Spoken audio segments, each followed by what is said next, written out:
Okay, so this is an update to our FJ Cruiser Stealth Camper, and I am using Loom to record this, and this is an updated version of Loom, which actually has my image as part of the video. So this is new territory for me.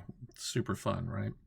Um, anyway, so the recently I built a full size mock up of this furniture, at least the cot portion of this furniture, out of 2x4 wood, 2x4 studs.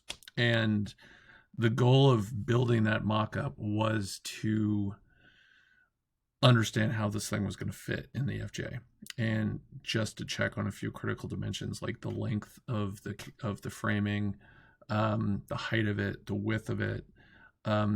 But what I really wanted to check, and if you saw my previous videos, you'll see that you'll know that the extension portion of the cot, the thing that gives it the length that you can actually sleep on, was meant to be a pivot type of design where the extension is actually hinged and folds back on itself when the bed's not being used.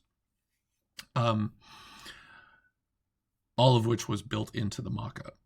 And once I got it into the rig, I realized that that pivoting approach to the extension wasn't going to work. And I had the height. I just the problem is the width of the cot, its location in the vehicle, next as far over to the passenger side as possible, and the way that the side of the FJ kind of curves, and it just didn't. It just bound up on the headliner. There just wasn't enough room for it.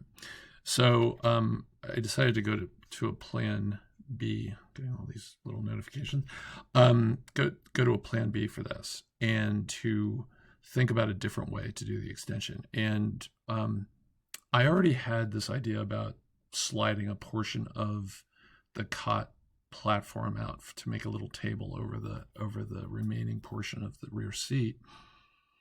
So I had an approach to do that, and I thought, okay, well, sliding the extension is probably the only logical thing that I can do that's actually going to make sense and actually work, and not get bound up on anything actually inside the vehicle. So that's the design I think that we're going to go with. Just a couple things to show how that works. So okay, so the sliding part of it is fine, but what ends up happening is when you slide a portion of the top of the cot forward, it leaves a gap in that you need to have filled in order so you can sleep on the thing. So basically what we're going to do is we're going to have a sliding panel. It's going to be like this. And you can see this gap that's created, and the gap is actually kind of nice because that will allow access to the Goal Zero, all the controls, all the plugs, wiring, etc., and also access to the terminal block, which is actually now going to be mounted on the back side of this panel here and inside the cabinet. There will also be a USB and combination with AC outlet that's going to plug directly into the Goal Zero. That's going to be located on the outside of this panel for plugging things in, like powering up a laptop or charging a phone or whatever. But none of that's shown here. And then there's going to be some water jugs, like collapsible water jugs that I'm going to buy from Amazon that are located inside the cabin as well. So that was one of the things. So I was going to slide this back. The other thing was I realized that previously I had actually moved this face of the cot cabinet back. I think I moved it back about 6 inches. Well, it's still not enough. I need to move it back another 2 inches in order to allow the passenger seat to slide back, and just to provide a comfortable place to sit while we're driving. I actually had my girlfriend test it, and she's like, it's a little cramped. So I'm like, we're going to move it back 2 inches, give her a little bit more room. And But it also, but by doing that, it actually reduces the amount of storage space inside, which it is what it is. I'm not going to get too worried about it.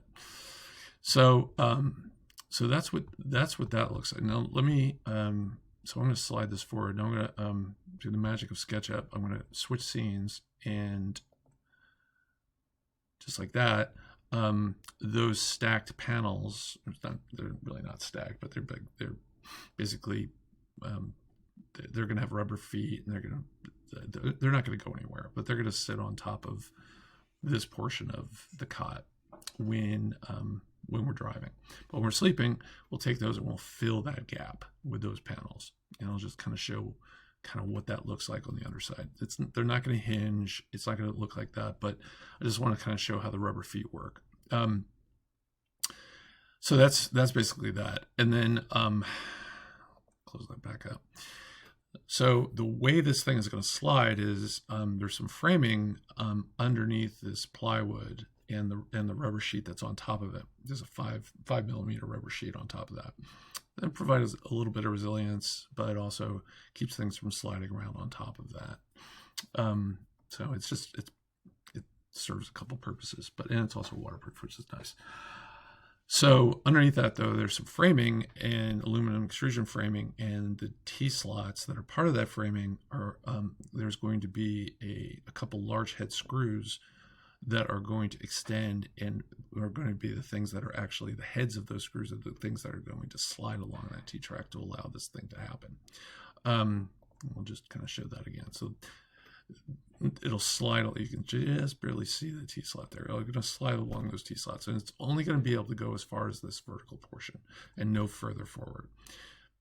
But one of the other nice things that we discover as building the Mako is that we can make this cot 2 inches longer, which is great because the Hess mattress is a little bit longer than what I was thinking. So now it's 76 inches instead of 74. So that's fantastic. And it might actually be able to go even a little further than that. That's not even touching, not even close to touching the passenger seat when it's in its full forward position. So anyway, that's the latest. Now, because of all these changes, I've lost that little sliding table that I had that was going to go out this way and be a little work table or eating table for the back seat. You know, it was always going to be a stretch to kind of make that thing work. We tried it a couple different ways. It absolutely will not work with this thing sliding. There's just no way. It's physically impossible. So yeah, so that's too bad. But I think it's not the end of the world. So I'm not even sure there was really enough room to actually work or eat in that seating position anyway. But if you had to get out of the rain or something, it's nice to have a place to sit inside the rig. And there'll be ample counter space with the mattress rolled up right next to where you're sitting. So you can, if you want to put a laptop or a iPad or something, and you want to watch some video or whatever, you could do that. You just have to kind of turn sideways. I think it'll be fine. I'm not too worried about that.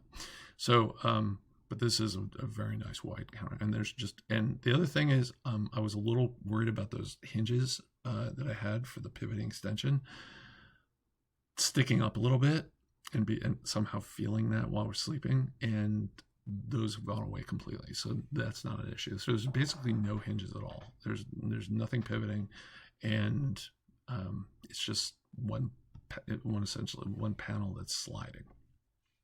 So it's a pretty simple setup. It's going to be a significantly less amount of metal, which will make it cheaper to build. That's nice. It's simpler. That'll make it easier to build, and it'll weigh less. So that's always a good thing. So anyway, and then on a separate note, I did get the new roof rack installed on the top of the FJ. I did all the cabling to use got the cable gland up there. We've had some rain so far. I think it's working the way it's supposed to, perfectly waterproof, which is great. Really happy with that cable gland. It's Scanstra product, fantastic. And the cables are just run back to the cargo area of the FJ right now. So it's all temporary, waiting for the Goal Zero to come in and furniture, etc. But yeah, so the one big thing that we're waiting for is the rooftop tent from 4x4 Colorado. We've had, I would say, less than satisfactory shipping experience getting that to me. In fact, let's see, it's the 18th of September. I ordered this about a month ago. Ordered this. Still don't have it. Yeah, not good. We think it's in Portland, Oregon. We think. No one at the Portland terminal for this particular LTL carrier is answering the phone. No one. So who knows? Yeah. Hopefully the next time I do a video, it'll be of the actual tent on the roof of the FJ. That would be nice. Really nice. But all the pod lights are done. The wiring for that's all done. So that's good. So anyway, I know this is pretty long-winded, a lot longer than it probably needed to be, but just an interesting update. Thanks so much. See ya. Bye.